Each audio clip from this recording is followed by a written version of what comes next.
Welcome in to a special emergency post-game edition of the PHNX D-backs podcast. We were not supposed to go live tonight, but here we are anyway because the Diamondbacks just did something absolutely incredible. Of course, this emergency pod is brought to you by our friends over at Indeed. Listeners of the show will get a $75 sponsored job credit to get your jobs more visibility at Indeed.com/ALLCITY. That's Indeed.com/ALLCITY. Terms and conditions apply. Need to hire. You need Indeed. Damon, this was wild. I'm not going to lie. Being someone who was up in the press box and covering this game, I was kind of starting to work on other things. I was not really all that dialed in on this one. The D-backs, of course, Jordan Montgomery had a rough day. They were down 6-0 after 3 innings. They were down 8-2 after 6 innings. They were even down 8-4 going into the bottom half of the 9th inning.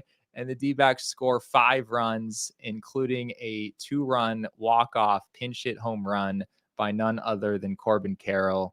Damon, how we feeling about this one? We're living life. But first off, I just want to say, Jesse, we'd be remiss if we didn't say that I am in Studio K. I have a tent set up in here. I live here. I have a mattress, a pillow, one blanket. We don't need it. I don't need the blanket though, because there's no AC. So Studio K, thanks for always helping us out over here. We love our friends over at Circle K. Make sure you guys sign up for the Inner Circle. But what a win, Jesse. Just unbelievable. Very, very just lots of storylines around this win, I feel like. Montgomery struggling like he has for much of the season. Corbin Carroll, who obviously has had a really down sophomore year, getting that massive hit at the end of the game. When a lot of times it feels like the D-backs can't get that massive hit in any of these games. And then on top of that, just we just talked about Kyle Finnegan. We've been talking about him as a trade candidate for the Diamondbacks and potentially replacing Paul Sewald, who's been struggling recently for the last week or so. And he blows a 4-run lead, gives up 5 in the bottom of the 9th inning. Just so much to talk about here.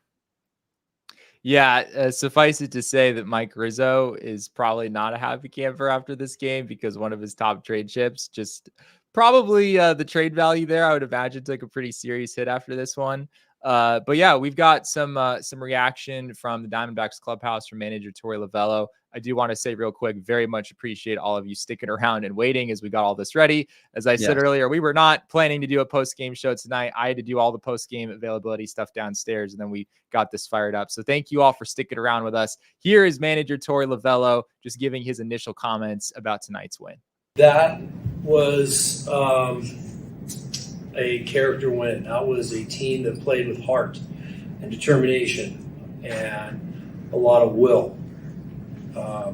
The first couple innings were very difficult. We got flattened, but they just kept chipping away. And you walk out and you're facing an all-star closer, and you still don't believe that's the end. This team is hungry, and it was awesome to watch. It was an awesome moment in the dugout. There was a lot of maneuvering that was happening. Everybody was in line and in place with what was going on. One guy handed it off to the next, and it was just a great team win and a great team moment. And they're celebrating right now, and they deserve it. I'm really proud of this team.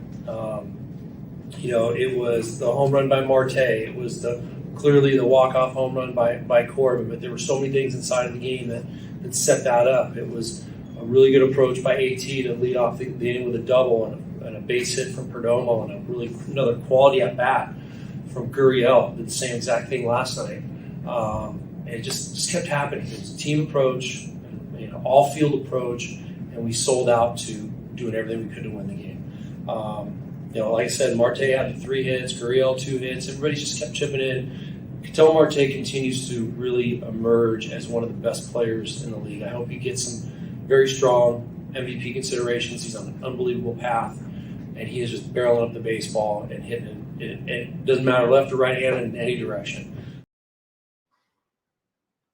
Damon, Ketel Marte, I know we'll certainly talk about Corbin Carroll more here in a second. Obviously, he had the knock that ultimately put the D-backs over the top in this game. But Ketel Marte hit a 2-run homer that really made what felt like okay, you're maybe going to string together a couple hits and get a run or two back, but you're probably not going to do anything more than that. Ketel Marte down 8-5 with a runner on first base, hits a 2-run homer, and suddenly it's like, okay, like it's 8-7 and there's still nobody out. The Diamondbacks very much have a chance to win this game. And as Tori was talking about there, Marte, after going 3 for 5 in this game, I think he had 3 batted balls of 110 miles an hour or higher exit velocity. He now has a 911 OPS. And we've talked a little about Ketel's MVP candidacy and how we believe he belongs in that conversation. I still don't know if he's necessarily at the top of that conversation. He still has some ground to make up, but he's also made up quite a bit of ground. I mean, it feels like just a few weeks ago, we were talking about Ketel having an OPS in the mid 800s and talking about how valuable that was given what he's done for you defensively, everything that he brings to the game. Now you're talking about a guy with an OPS of 911. It's moving into the range where his candidacy comes from goes from he belongs in the conversation to he really might be at the center of that conversation before long. Yeah, I mean, he's just been unbelievable this year. And to do it at second base is what's the craziest about it, you just never see this kind of stuff from second baseman. And, maybe there's that stupid Ohtani guy in LA that's having a really good year, but at the same time, he doesn't play. What did Ken Kendrick say, Jesse? He's a designated hitter. And Ketel Marte has had a really good defensive season. And yeah, I'd say right now, if the season ended today, if he didn't finish top 2, I'd be ready to riot. I'd be ready to burn some offices to the ground, just get the people behind me and really rally. But another thing that Tori spoke to there in that opening statement that I just wanted to touch on real quick was just the culture of this team, and I think a lot of people criticize Tori, and I'm going to pick on somebody a little bit in the chat here. We got our guy, Dick Thomas, in the chat here, who is big coming after Tori earlier today on our regular show that we did at 1 p.m. And it's he bears blame from time to time. He's not a perfect manager. He'd be the first guy to tell you that. But what you can't quantify is this team and its fight and how much that they love playing for this guy. And there's just such a good culture within this organization right now. And the players, you can tell they love each other. There's good team chemistry, and it shows when you're down 4 runs in the bottom of the 9th inning and you don't even I guess maybe a lot of D-backs fans felt like it was over, but I don't think anyone in the dugout did. Clearly not. Yeah. And they really did start chipping away earlier in this game. It was 6-0. They got 1 run back, then they got another run back. It was 6-2. Then the Nationals score a couple more runs. They make it 8-2. And then it's like, all right, yeah, this game is probably over. And then 1 in the 7th, 1 in the 8th, and somehow 5 runs in the 9th against Kyle Finnegan, which is just unbelievable. We do have some crazy little factoids here, courtesy of Diamondbacks PR. The Diamondbacks 6-run comeback win tonight marked their largest of the season. Additionally, according to D-backs PR, their 4-run comeback to win in the 9th inning or later marks the 3rd time doing so in franchise history. This is something the team has only done 3 times in franchise history. The other times, July 3rd, 2008 against the Milwaukee Brewers, and one that I think a lot of people will remember. I certainly remember it as someone who grew up in Arizona and was a fan of this team growing up. September 27, 2011 against the Los Angeles Dodgers. That was the Ryan Roberts game. That was a 6-run comeback where there were 2 outs in the inning against the Dodgers, and the Diamondbacks wind up coming back and winning on a Ryan Roberts grand slam. This wasn't quite on that level, but it was pretty close, right? To come back and score 5 runs in the 9th inning is just unbelievable stuff.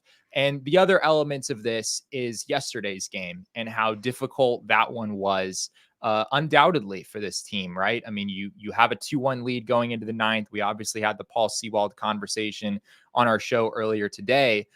He blows the save. It goes to the 10th, and it gets arguably even uglier. Justin Martinez kind of spraying the ball all over the place, some bad defense. D-backs get really, really close. Nonetheless, in the bottom of the 10th, they get the tying run within 90 feet. but they're not able to win the game. It was a gut punch loss. You know, they missed out on a sweep yet again. And today they very much flipped the script and won a game that it felt like they had no business winning pretty much the entire way. Torey Lovello had some pretty interesting things to say along those lines. Here's what Torey said about the Diamondbacks bouncing back after a tough one yesterday and winning this game here tonight. Emotional games here over the last month. What does it mean to have a game like this after kind of a tough one yesterday? Yeah, tonight's win makes all the bad go away from yesterday's game, 100%. I was so bitter after the game last night. I had a really tough day, and I had a tough afternoon today as well. Tough night, tough afternoon. But when you see something like this, I haven't even thought about it since it happened. You know, so I'm in a much better spot. So I'll thank the team for that, for making me feel better, because that's what they need to do, is make me feel good. But yeah, this game has unbelievable swings in it, and you just got to roll with them sometimes. And like I was trying to say today, what was the word I was trying to look for? I forgot. Temptation. I think The temptation is to just go off the deep end. Got to be steady, because things like this happen all the time. I mean, do they really though? Like, do things like this really happen all the time? A 6-run comeback, a game the D-backs were down by 4 runs in the 9th inning. Yeah, this was unbelievable stuff. And yeah, it was funny to hear Torey there talking about just the kind of the sense of relief that he felt after this game. So it's hard to say. It's hard to put into words, frankly, what the Diamondbacks were able to do tonight. It is. Damon, especially after that game last night, right? Or I guess yesterday afternoon, where the D-backs lost in tragic fashion, to be able to come back and do this today. Just a crazy lift for this team. Yeah. I mean, I feel like we haven't gotten those answer back type wins a lot this season. Like, that was obviously this kind of the story of last season, really, with all the comebacks that they were a part of. So we know that this team can do that, you know, like it's not something that this team doesn't have in their bag necessarily, but it's nice to finally see it come to fruition. It's nice to, when you're really needing to win games in a playoff race, when it comes down to it, like, yes, if they can start getting this belief in them again, that they're not out of games, even when it looks like they're really out of games, that's going to be helpful. If you could just steal a couple, I mean, because really that's what it's going to come down to. It's going to be a close race. There's a lot of teams in that mix. So it really could come down to, can you steal 2 or 3 games here and there? And yeah, this was a massive one. Yeah, it absolutely was. I know someone mentioned it in the chat. You guys don't want to hear from us. You want to hear from Corbin Carroll, the man himself, who came up with an enormous, obviously, pinch hit 2-run homer that gave the Diamondbacks the win. Here's what Corbin had to say about his first career walk-off home run. I knew I got it really pure, but it was a little low, so I didn't know right after that. And then, you know, I was like, okay, I think I got it. Rounding the bases, what's going through your mind? How's that feel? Just really excited. Yeah, just really excited. I mean, you know, after a tough one yesterday, I think it's huge to be able to come out of today with a win. Your kind of up and down season has been well documented. What's it like to have one of these moments, you know, that can maybe get you started? Good. Yeah, good. Yeah, it's one of the ups for sure. So when you throw your helmet in the air and then it's kind of delirium at home plate, can you describe what that is like? Yeah, I mean, just everyone's excited, right? We, you know, came back from being down pretty good, so yeah, just everyone's excited. I thought you guys have accomplished in this clubhouse together already. In this game going down 6-0, you lose Walker. Do you learn anything new that you didn't already know about these guys tonight? No, I mean, we've been saying it all year. You know, Joe, I think, said it. Joe Mather said it at the beginning of the last series. Like, we're never out of a game, and that's truly how it's felt. It's not over till it's over, and we've been putting together some really great late game at bats, and it just seems like it's been able to pay off a little bit. It's hard to describe like how good this must feel for Corbin in particular. I mean, after obviously the season that he's had, it's been a rough one all the way around, and to come through in a spot like this, like I mean, this is one of the coolest moments that you can have as a Major League Baseball player. I mean, you come up as a pinch hitter. It was the second pitch that he had seen all night long against one of the better closers in the game, who granted maybe didn't have his best stuff tonight, but to come through in that spot, just a huge moment for Corbin. And, you know, we've talked a number of times, like people keep using the phrase like Corbin is back or whatnot. And I'm hesitant to use that, you know, at this point, we're 100 games into the season. I don't know if Corbin is going to be truly back at any point this season, but maybe he also will be. I mean, I'm also very aware that this is an ultra talented athlete. And the reason the D-backs are still hitting him lead off a lot, at least against righties, is because they believe that he has the ability to turn it around and will be able to do that at some point.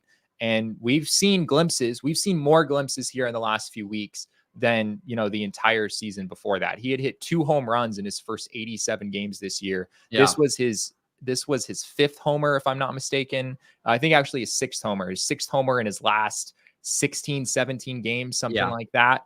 So we're starting to see a whole lot more pop in his bat. And again, this was a pitch up in the zone. It wasn't a fastball. It was a splitter that was poorly located, obviously, by Finnegan. But it still feels like a pitch that earlier in the season, yeah, you know, he wasn't taking advantage of those pitches at all. Yeah. Like he would get like a meatball type pitch, and he just was like, there'd be times where he would take it, and you're like, what are we like? This is just a different baseball player than what we've seen for majority of the season. But like you're saying, Jesse, like I'm looking at his month by month splits here.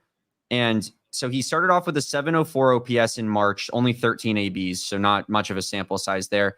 509 in April, 614 in May, and then 725 and 776 in June and July. So 776 OPS in July. I mean, it's not necessarily what we got from Corbin Carroll last season, but it is a good baseball player. And if he can sustain that, all of a sudden, you know, that's an extra weapon in that lineup that we haven't had for the entire season, as he's just basically been eating at bats, which granted, I know that they know that their ceiling includes Corbin Carroll.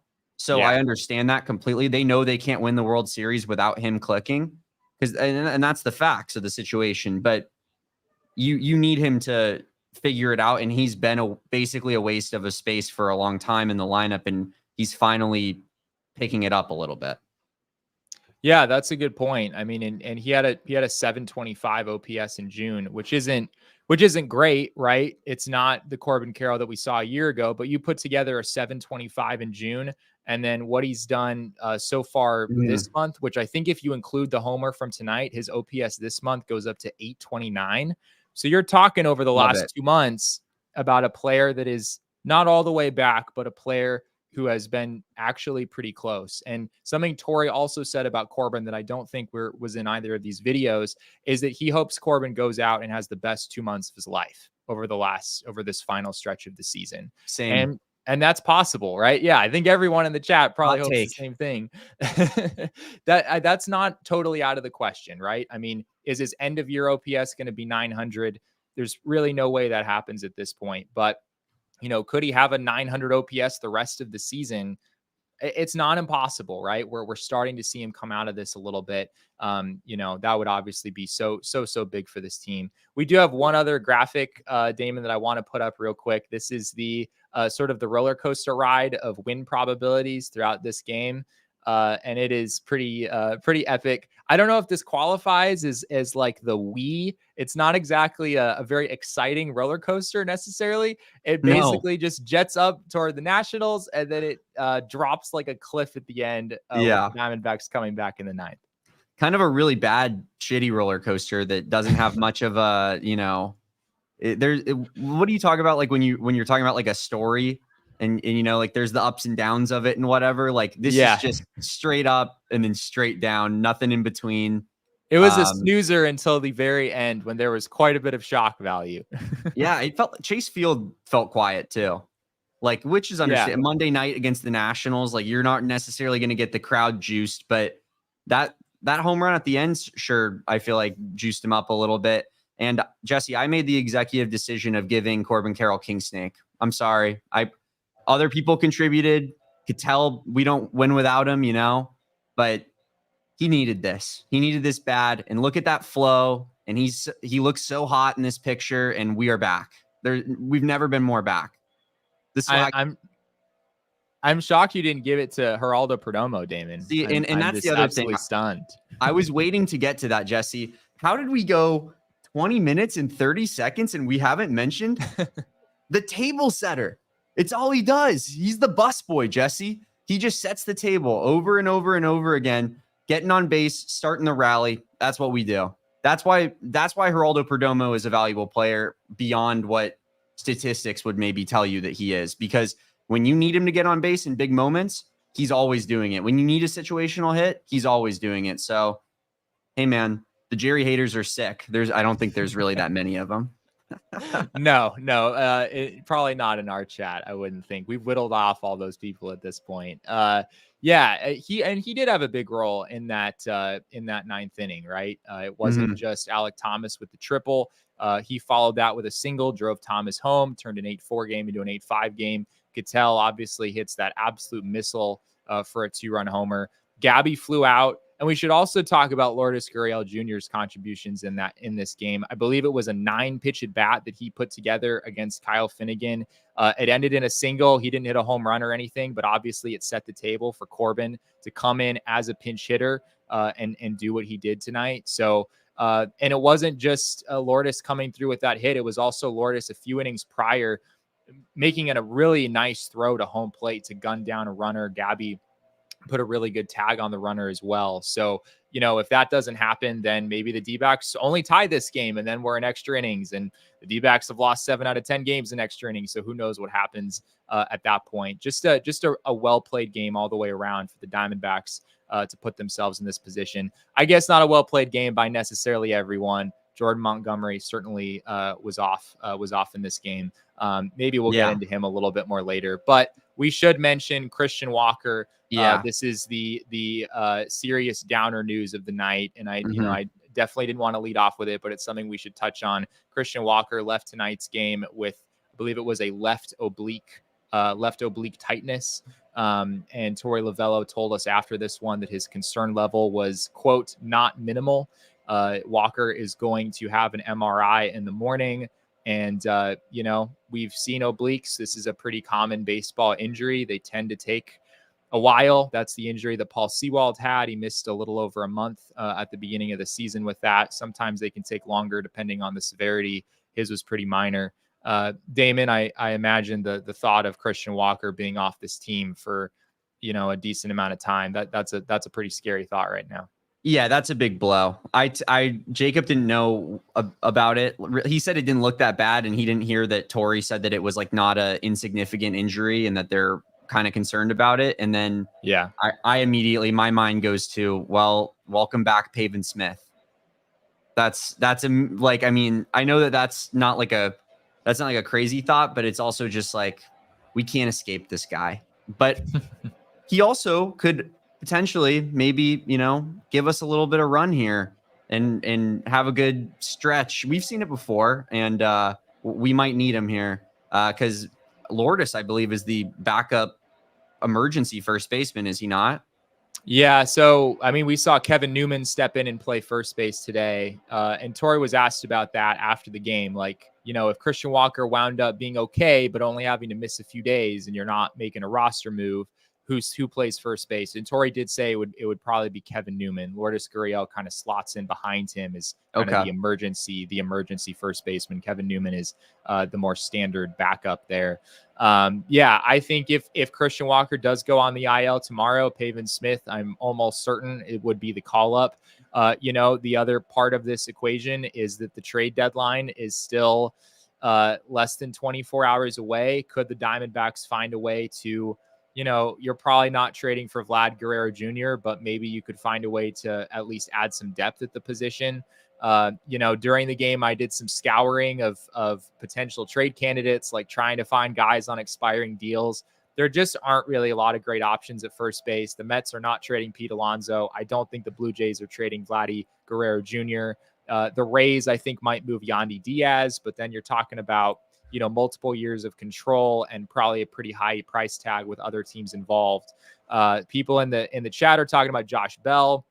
I know he was on placed on waivers. Maybe there's a world where the Marlins decide to pay him off, and the Diamondbacks can pick him up and not have to pay much money. But you look at Josh Bell's numbers this season; it's a sub 700 OPS. You're not going to replace Christian Walker's defense, but with really anyone. But defensively, it would be kind of a far cry from where Walker is. So it's a tough spot, Damon. I mean, would you like to see the Diamondbacks make a move tomorrow? Like, do you want to go all in for Vladdy Guerrero Jr.? What's your perspective on this if the news on Walker is bad? My gut says no, right? Because I think that spells horrible news, right? Like if they're going for a big first base target, that means Seawalk's done here in Arizona basically forever, I'd say. Like I think that would pretty much spell his career. So yeah, I would hope that I guess we don't trade for a first baseman because I love Christian Walker, and that would maybe mean that they expect him to be back somewhat soon. Maybe that's a hopeful way of looking at it. And there is the possibility that you don't make a trade for somebody and also he's done for the season and you're stuck with Pavin Smith for the entire rest of the way. So that's the worst case scenario, but I'm hoping for best case scenario. And that to me is Christian Walker is back and healthy, maybe even after a 10-day stretch on the IL or something. Yeah, I mean, obliques are tough. It feels to me like either you're missing 4 to 6 weeks or you dodged a bullet and you're fine. And maybe you just miss a handful of days with some soreness. I don't know if there's like you could be back in a week or two or something like that. We'll see what the news is tomorrow. Like I said earlier, Walker's going to have an MRI in the morning, and we should get an update on that here at the ballpark tomorrow afternoon. But yeah, just a really tough situation all the way around. Certainly wish the best for Walker, and a really tough thing for the Diamondbacks. There's no getting around that. Another guy we should maybe touch on, Damon. We'll circle around to some super chats and some more positive stuff. But Jordan Montgomery was not very good in this game. No, 4 innings, 6 earned runs, kind of more of the same, frankly, of what we've seen for a lot of this season. How are you feeling about Monty at this point? I think when we've talked about adding another starting pitcher, we've had the dilemma of who leaves the rotation if we get Erod and Merrill Kelly back, which is seemingly becoming pretty soon here. Like Erod could potentially be back next week, right? Or maybe 10 days or so, something like that. Merrill, he could be back next. He could be back next Tuesday. From what we heard today, it sounds like Erod is a legitimate possibility for next Tuesday against the Cleveland Guardians. So if say we get him back, we get Merrill back shortly thereafter, maybe a week, 2 weeks after that. I would be the hope. I would think. I think your decision has been made very easy. Jordan Montgomery has been awful this season. Even his good games, he looks bad. When he has games where it was the Royals game the other day, Jesse, he's getting smacked around the park and he's given up like 1 run, 2 runs or whatever it was. And everybody's like, is Monty back? And you're like, Monty got lucky as hell in this game. And he's just been terrible all season. And to be honest with you, like he was maybe, I envisioned a world where Erod was maybe this was going to happen to him more so, or even a Brandon Pfaadt where it's like, he had his great playoff run, but then he just started giving up a bunch of home runs again. I thought Montgomery was going to be pretty much as steady as can be. Like, even if he was bad, I thought he was going to give you a 3.5 if in a down year, 3.5, mid 3.5s ERA or something like that. I mean, he's downright terrible and he looks out of shape, and like, it sucks that we're probably tied to this guy for next season too. Yeah, and I think that's a big variable here, right? Like if the Diamondbacks, they get Erod and Merrill Kelly back here in the next couple weeks, if that happens and you're like, all right, who are we removing from the rotation? You've got 1 open spot now with Gilbert Diaz being optioned. That's a clear choice there. But the other spot, are you really taking Ryan Nelson out of the rotation after he's rattled off a sub-3 ERA in the month of July? And Jordan Montgomery, meanwhile, is really struggling the way that he has. I don't know how the D-backs approach that. Montgomery has a player option that has already vested for, I believe, $20 million next season. That figure could go up to $25 million, depending on how many starts he makes this year. So yeah, I mean, the D-backs are frankly, they're invested in him for next season. Like They are. Even if they wanted to not have him in the rotation this year, I don't really think they would DFA him. I think you have to keep him on the roster somehow, because you're probably invested in him this offseason going out and having a more normal offseason and normal buildup going into next year. And maybe you do still have hope that Montgomery, who isn't very old, right? I mean, Montgomery is 31 years old. He makes no sense. Yeah, it really is just kind of a sudden thing. And to your point earlier, kind of the selling point of Montgomery was that, he had been really consistent up to this point in his career. He wasn't necessarily an ace, but he was a solid mid-rotation starter at least for several seasons in a row. You felt like you knew what you were getting, and that obviously hasn't been the case. So, people are saying trade him. I don't really view that as possible, frankly. I mean, you're talking about a guy who still has, $7-8 million roughly for the rest of this season, as well as a $20 million option that he's probably picking up for next season. Yeah. I mean, you're talking about having to eat a whole lot and then, maybe having to attach some sort of prospects to him in order for any team to be interested. I don't really see the D-backs doing that. The suitors whittle down to only big market teams that have money at that point. Like, you're automatically filtering out 20 teams in the league that can't afford to pay their fifth best starter like $28 million over the next 2 seasons, So Yeah. we're talking about the Yankees and Red Sox and Dodgers. Like, these are the teams that could take them, and why would they want them? Yeah. I mean, even a team that does run a high payroll, like, they don't want to spend all that money on Jordan Montgomery, right? They want to spend that money on someone who has probably a better ERA than 6.5 or whatever it is at this point. So D-backs are in a really tough spot there. There's no getting around it. We are the worst free agency team, are we not? Like, we are bad in free agency, really, really, really bad. We can create organic farm system, trade for prospects. Like, Mike Hazen's good at that, flipping a prospect for another prospect. But when it comes to signing big name guys, man, we stink. Like, and this team could be on a different level. This specific team could be on a different level if we could somehow just hit on a couple of guys like that.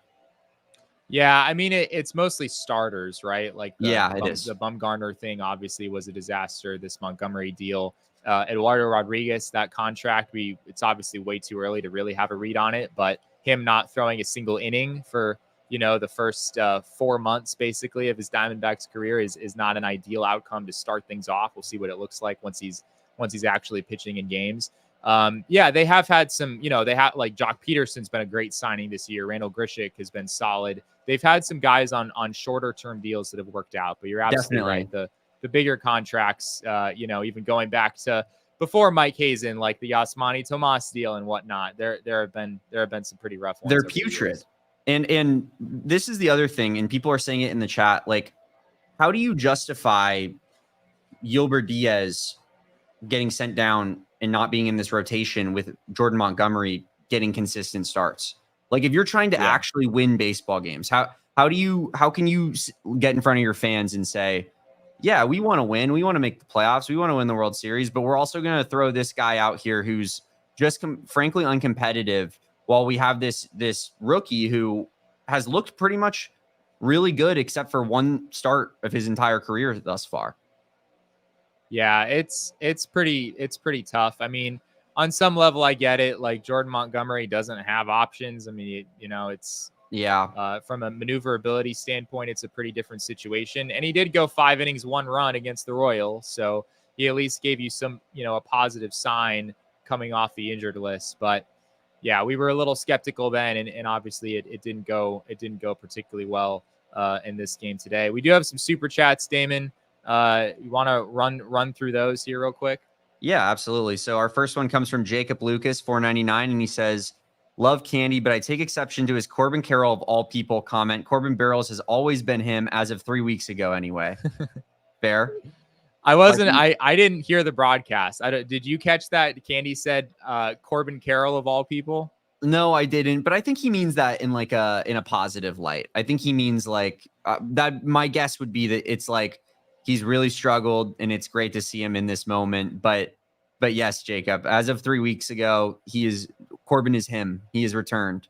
We got my guy Merv in here, 199. Raw, my amazing king Corbin Carroll did that. Yep, that'll do it. Andrew Dang, thank you for your support always. $2 super sticker. If you have a comment, feel free to leave that in the chat, and we'll highlight that here on screen. And then big support here from our guy Daniel, 1999. He says, "Team of Destiny, replace Seawald, and we are on our way. He's preventing us from going on a serious run. Thanks for the pod." Who do you think we should go after, Jesse? Like a Kyle Finnegan type? Oh gosh. Yeah, Mike Rizzo would maybe appreciate if the D-backs were interested. I mean, maybe it's a genius move by the D-backs. Like they have the secret to hitting Kyle Finnegan. They figured it out, but no one else has. And they're like, hey, we're going to score 5 runs off him and tank his trade value so that we can turn around the next morning and make a deal. Who knows, Damon? Maybe that's what they've got in store. A galaxy brain, Jesse. I love it. Yeah, it'll be interesting to see what the D-backs do leading up to tomorrow's trade deadline. Of course, we have 2 shows tomorrow, which feels outrageous. We're giving you like 4 podcasts in a 2-day span, which feels you guys are going to be utterly sick of us by the time tomorrow night comes. But we will have a show tomorrow, probably shortly after the trade deadline. Mike Hazen will be addressing the media at 3:30 tomorrow, which is, of course, 30 minutes after the deadline. So I'll probably be here doing that. We'll go live sometime after that, maybe 4:30. We'll keep you all posted on that. And then we're also bringing you a post-game show tomorrow night. So yeah, I don't know, Damon. You think, is everyone going to be sick of us by the time we're back here tomorrow night? Feels like it. I'd already be sick of us if I was a listener of this great program, to be honest with you. But at least you don't get Derek tonight, right? That's a nice it's a nice little change of pace. Derek will do about 80% of the talking on tomorrow's shows. And, tonight was me and Jesse's opportunity to shine. There you go. Yeah. Any final thoughts on this one, Damon? It's hard to fully capture what the Diamondbacks were able to do tonight. Yeah, I mean, I think it was just a culmination. It was a real team win, like a culmination of a lot of things. And I obviously, like, the guys in that locker room, they're not gonna say it, but they know that Montgomery's been struggling a lot, and they know when they're going into these games, they're probably gonna have to hit pretty well. But I also think that of any team, they're gonna be the team that, like, kind of hopes that you figure it out or will let you work through those struggles. So I think they're going to keep encouraging Monty, and we're going to keep seeing them. And mostly I just hope Christian Walker is okay. That's how I'll end it. Yeah. Yeah. And I think that's a good way to end it. For all the positive vibes tonight, and as unbelievable as this was, it's going to really has a sour taste, frankly, with Christian Walker going down. He is not only a really big part of this lineup, but as someone who's in the clubhouse on a daily basis, and I'm sure you guys at home could sense this as well, Walker is really important to the clubhouse. And he's been on the field a lot. Like, he is really he's been a very durable player for this team over the past few years. I believe he's played every single game this season for the Diamondbacks. Torey Lovello actually expressed a little bit of remorse for that when we were in the interview room just now, talking about how he kind of wishes he had backed off him and maybe feels a little responsible for what happened today. So, actually, one last thought, and this coincides with the trade deadline tomorrow, and I can't believe I didn't think of this yet, but can we end the Miguel Castro experiment? It's over. It's over. Let's get another arm tomorrow. Doesn't have to be a guy who's insane. Just someone who's solid. Someone who has an ERA in the 3s, who doesn't cost very much. Like, I think it's time that we put a close on that. Yeah, I can't really disagree with that, frankly. Miguel Castro has looked pretty rough here. It's only been a few outings since he came off the IL. But yeah, I mean, I tweeted it out earlier, Damon. He averaged 92.8 on his sinker tonight. Last year, he averaged 96.8 on his sinker. And I believe the year prior, he averaged 98 miles an hour. So, maybe this was an off night. I know he threw a lot of pitches. He's maybe a little gassed out. But he struggled at times when the sinker was in the 97 range. You kind of wonder how difficult it might be for him long term if he really is more low mid 90s at this point. And with his shoulder injury, you don't know exactly the impact of that. Maybe that's still lingering on some level. Maybe there's an injury at play here. I guess the other side of this is Slade Ciccone pitched really well tonight. Yep. 2 scoreless innings with 3 strikeouts, his first outing of the year out of the bullpen. The D-backs are 1 heavy in the bullpen right now because they optioned Yober Diaz. Maybe if and when someone comes up to make that next start, maybe it's Eduardo Rodriguez a week from tomorrow. D-backs will have to make a decision about who to send down or who to move on from in the bullpen. And maybe that's when they make the decision on Miguel Castro. Yeah, I think that makes sense. And this Slade being good out of the bullpen is, it's granted it's 1 game, so let's not get too out of ourselves, but it's about the least shocking thing ever. Like everyone has been saying it all season. It felt very obvious. I know they needed his arm with all the injuries that they had to be a starter, but I do think he has the makeup of a really good reliever in this league, and I'm excited to watch him out of the pen. Yeah, his fastball ticked up. We saw it in the minors. He averaged 96.2 on his 4-seamer down in AAA working as a reliever. That compared to 94.1 when he was starting for the D-backs. So you're getting a couple ticks there. I think he topped out at 99 miles an hour in the minors as a reliever. So yeah, we saw how effective Slade could be in short stints while he was a starter. He was really effective the first time you would see guys. Oh yeah. And then he kind of dropped perfect off after games. that. Perfect games through 3. Yeah, pretty much. He made a little bit of history with how good he was early in games, which was wild to see. But yeah, this was just an outrageous game and something that I think a lot of people will probably look back on for the rest of the season. Maybe beyond that, a 4-run comeback in the 9th inning is truly something special. Once again, we thank all of you for sticking with us and waiting a very long time for the show to start. We very much appreciate that. As Damon said earlier, Derek will be back tomorrow, and we'll get to do 2 shows with all of you. So be sure to join us for our show around the trade deadline. We'll keep you posted on when we'll go live, as well as a post-game show tomorrow night as well. In the meantime, be sure to give us all a follow on Twitter. You can find me at Jesse N. Friedman. You can find Damon at Damon Dog. I am Damon's dog. Bark, bark. Never feels right, but we do it anyway. You can follow our beat account at PHNX_D-backs on Twitter. But of course, all roads lead to at PHNX_sports. That's on Twitter, Instagram, and Facebook. Thank you all once again for joining us on this late night emergency edition of the PHNX D-backs podcast. We really appreciate it. And remember, kids, baseball is fun, but it's so much more fun when you complete a 6-run comeback in the 9th inning. We all silly like the mayor.